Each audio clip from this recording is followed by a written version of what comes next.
Zener ડાયોડમાં reverse bias voltage 3 volt હોય અને ડેપ્લેશન વિસ્તારની પહોળાઈ 300 એંગસ્ટ્રોમ હોય તો વિદ્યુત ક્ષેત્રની તીવ્રતા ખાલી જગ્યા વોલ્ટ પર સેન્ટીમીટર થશે.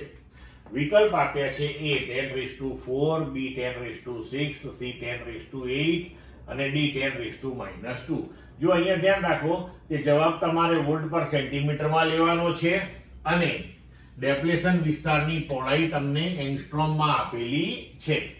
હવે વિદ્યુત ક્ષેત્ર E નું સૂત્ર આપણે લખી શકીએ V/D. હવે V 3 વોલ્ટ આપ્યા છે, D 300 એંગસ્ટ્રોમ, તો એને સેન્ટીમીટરમાં ફેરવીએ તો 300 ગુણ્યા 10⁻⁸. હવે આ 300 જે છે એમાં અને 10⁻⁸ એને આપણે લખી શકીએ 10⁻⁶, અને 3/3 કેન્સલ થઈ જશે એટલે 1/10⁻⁶ આવ્યું.